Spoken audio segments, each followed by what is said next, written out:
tó ẹ káàbọ̀ mo kí yín o ẹ̀yin ìyá mi ẹ̀yin bàbá mi nílé lóko lọ́nà lẹ́yìn odi pé ọ̀dẹ̀ òdùbí àjíǹde àtayọ̀ yóò máa jẹ́ fún wa o. Lọ́wọ́lọ́wọ́ báyìí wọ́n ní ó yẹ kí wọ́n fún ẹni ní àmì ẹ̀yẹ nítorí pé ó tọ́ sẹ́ni tó fún ní àmì ẹ̀yẹ pẹ̀lú bí ó ṣe fèsì sí ìjà tó lọ láàrin òun àti Wike talẹ́ni náà ìyẹn Navy officer AM Yarima òun ni o. Ta ló sọ pé ó yẹ kó fún ní àmì ẹ̀yẹ? Bẹ́ẹ̀ ni o, television journalist ni o, ìyẹn tí orúkọ rẹ̀ ń jẹ́ èyí tí orúkọ rẹ̀ jẹ́ Rufai Oseni. Ó ti gbóṣùbà ràbàǹdẹ̀ fún Navy officer yìí tí tó kojú Federal Capital Territory Minister ìyẹn Wike látàrí ìjà tó ń lọ ní Àbújá. Ǹjẹ́ ẹ ti gbọ́? Ṣé ẹ mọ̀ pé mo mọ̀ pé ẹ ti mọ̀ rí, ẹ ti mọ̀ gbọ́ fídíò kan jà rànyìnrànyìn lọ́wọ́lọ́wọ́ níbi tí wọ́n ti ń gbé ẹ̀mí Wike gbóná níbi tí wọ́n ti ń gbé ẹ̀mí Wike gbóná ni o, tí ọ́físà kan dẹ̀ ń dúró pẹ̀lú gbogbo bí Wike ṣe ń bapò tó, ó sì ń dúró pé sẹ́ẹ̀ bàbá ẹ ní kí ni, ẹ ò ní mélé jẹ pẹ̀lú gbogbo ọ̀rọ̀ tí Wike sọ sí síbẹ̀ ó ní irọ́ o, kò ṣe tòun ṣùgbọ́n òun ò ní gbà láàyè. Èyí ló wá fà á kí Oseni sọ pé ṣé ẹ rí ọmọ ọ́físà yìí ó ló dìsáàfù àmì ẹ̀yẹ nítorí kò tiẹ̀ wo ipò Wike, ó dúró tán tì ní o. Bẹ́ẹ̀ ni ó dúró tán tì látàrí ìjà tó ń lọ láàrin òun àti àwọn méjèèjì. Bẹ́ẹ̀ kẹ̀dẹ̀ ẹ wá gbọ́n tí Oseni sọ. Oseni ní ṣé rí ọ́físà yìí ó dìsáàfù national award o nítorí pẹ̀lú pé ẹ wá wo bí Wike bó ṣe bí ọmọdé tiktoker, ó ló ṣe bí àwọn ọmọ tiktok ó tún fi Wike wí ọmọ tiktok. Ó wá sọ̀rọ̀ Wike ó ní pẹ̀lú gbogbo bó ṣe fàgbà rẹ̀ wọ́lẹ̀ tó níwájú ọmọ yìí, kò sí ohun tó sọ sọ́mọ náà tán. Síbẹ̀síbẹ̀ ọmọ yẹn sì sọ pé I have integrity, bó tilẹ̀ jẹ́ pé Wike pè ní ọ̀dẹ̀, Wike pè ní officer, you are a fool.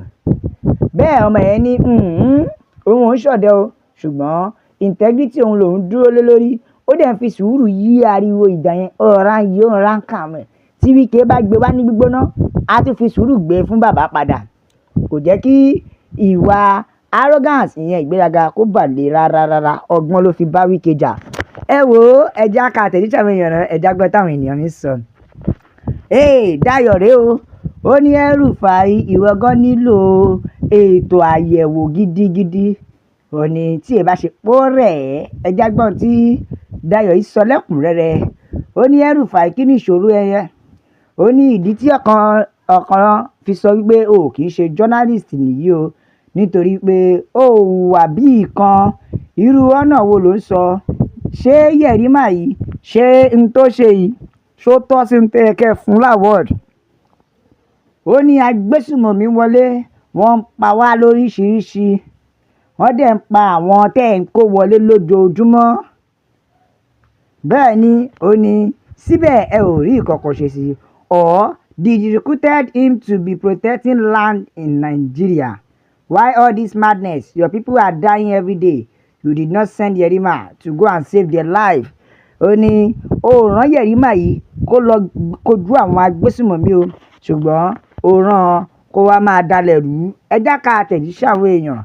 Bẹ́ẹ̀ nìkan ni àwọn olóṣèlú játijàti, stupid politicians challenging our gallant officer that are protecting us from external aggression. Wike padà ṣe kí ni, ó kọ̀lẹ́ẹ̀tì wòtòwòtò. Ẹja tún gbọ́ ọ̀rọ̀ lẹ́nu Viki. Ó ní ó ní ọ́físà yóò tiẹ̀ deserve award rárá nítorí pé he is really a fool for not shooting Wike. Ó ní ọ̀dẹ̀ gidi ni o, ọlọ́dẹ ní ọ́físà yìí. Ó ní kò tiẹ̀ yẹ kó fún láwọ́ọ̀dù.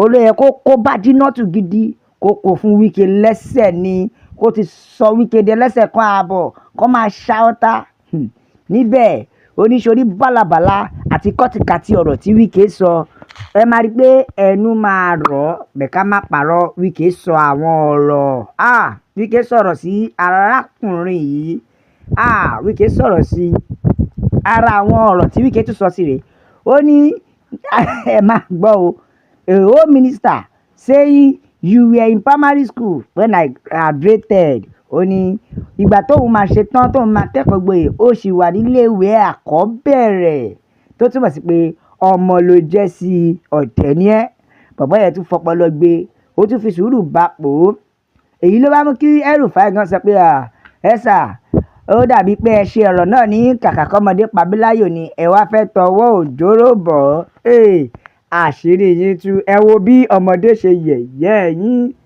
bẹ́ẹ̀ ẹ já ka àtẹ̀jíṣẹ́ ẹlòmíràn ká gbọ́ nǹkan tí eléyìí sọ eléyìí ní Yerima ò ṣe dáa ó jẹ́ kó farabalẹ̀ pa ni ó pọ̀ ẹ já gbọ́n tẹ́lẹ̀ sọ eléyìí ní he called the first man a fool already before God and man while denying the fact ó ní kí ló dé tí Wike tó tún fẹ́ máa kó ọ̀rọ̀ ẹ̀ jẹ ó ní lẹ́yìn tó ti pe arákùnrin náà ní ọ̀dẹ̀ àtàmùkù mẹ́kọ̀ọ́ síbẹ̀síbẹ̀ ó ní ó wá fẹ́ kó ọ̀rọ̀ ẹ̀ jẹ ẹgbọ́n tí Azani sọ Dambala Azani rèé o ó ní nǹkan tí Yerima ṣe yẹn dáa nítorí sórí àwọn because all those people that are leading our country they are cheating our nation their aim is gathering money for their children not to develop the entire country ó ní nǹkan ṣe yìí ni pé ń kówó jọ láti máa fi tọ́jú àwọn ọmọ tiwọn wọn ò wá láti wá tọ́jú àbí ṣe ìfẹ́ ìlú rárá o ìkànnì bẹ́ẹ̀ ni ó tún tẹ̀síwájú ó ní they are only supporting their needs that's what make us leave behind òní tó ń jẹ́ ká máa wà lẹ́yìn nìyẹn o nítorí èrò inú wọn ni wọ́n lọ ń ṣe ṣùgbọ́n ṣẹ̀rí ọ́fíìsà tó bo fún Wike wòtòwòtò yìí wọ́n ló dìsáàfù àwọ́ọ̀dù bẹ́ẹ̀ ẹja gbọ́n tí eléyìí sọ eléyìí ní ọ̀rọ̀ yìí lọ fá o ó ní this go a long way to show how much hatred people have on Wike otherwise what special did he do ó ní ó ti fi hàn pé ẹ̀yin ọmọ Nàìjíríà yẹ tí ẹ fẹ́ gba ti Wike rárá ó kọ̀ mú yín tẹ́ ẹ yẹ̀yẹ́ Wike ni ó nítorí ó ti fi hàn pé ẹ tí ẹ láìkí Wike ẹ wo ẹjẹ́ tún ka àtẹ̀jíṣẹ́ kan tó kù ká tó máa lọ eléyìí ní òótọ́ òní ntara army officer yìí ṣe òní ó dáa bẹ́ẹ̀ case settle court settle ó ní kò sí wàhálà tó a ò ní rí jù báyìí lọ nítorí a ó máa bẹ ọ bí ẹni bẹṣu àtẹ́lẹsẹ̀ yóò máa bẹnà wò gbogbo ẹni tó wá láò ní dé òun máa láò ní dé bá la fi ń kí yín pé ó dàbọ̀.